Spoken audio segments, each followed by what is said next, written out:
My name is Urmila Nivangune. Today's date is 7th of February 2022 and today's topic is arrays in Java. First of all, we'll see why we need array. Array is a data structure.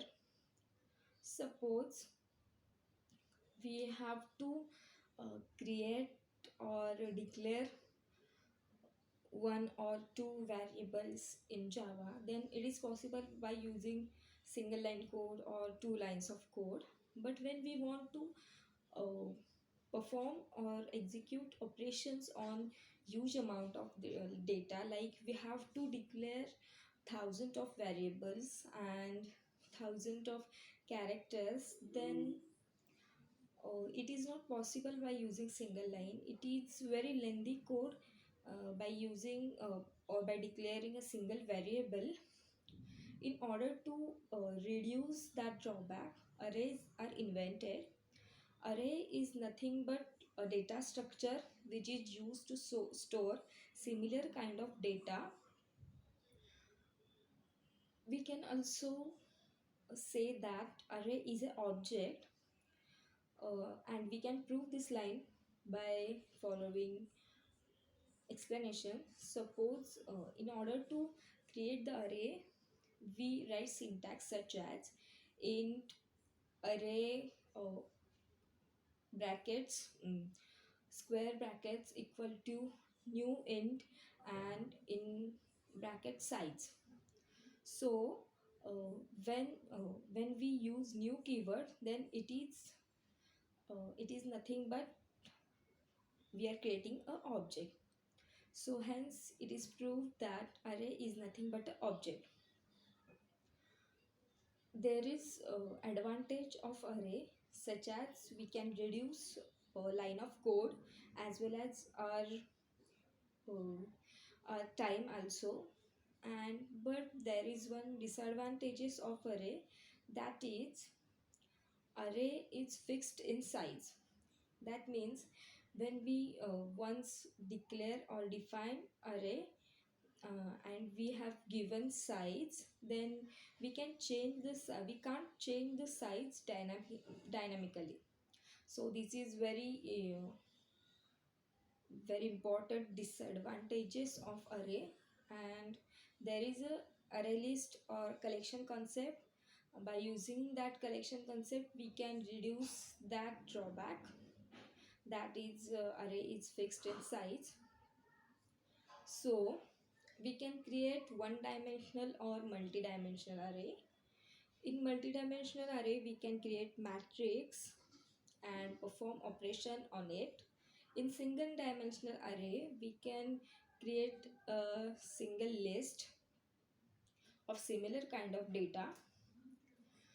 We array's index is always starts with 0, and array is index based.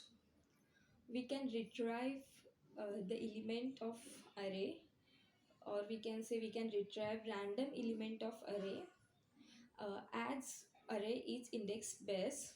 Suppose there is an array uh, which having integers and size of that array is 5, then index is always starts with the 0.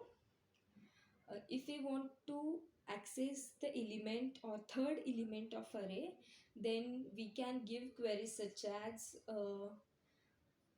SOP in SOP A of 2. If we want to access third element, then we have to give index as -1 because array's index starts with 0. In multidimensional array, we can also find the index and in the form of ij. There are some methods in array, for example contains method, size method. Contains method is used to retrieve that if any element is present in array or not. If the contains methods data type is boolean. Then get method, set method. These are methods on which we can perform uh, operations on array. Also we can uh, use array in order to store the objects, in order to store the various objects into a single unit. And this is all about arrays. Also there is one concept, that is anonymous array, which is not supported in C and C++, but supported in Java. There is a function, or there is a member, that is length. By using length member we can retrieve the size of array. Unlike C++, in C and C++, we have to retrieve or execute the method size of to get the size of array. And but in Java we can use length member to get the size of array. So this is all about arrays. Thank you.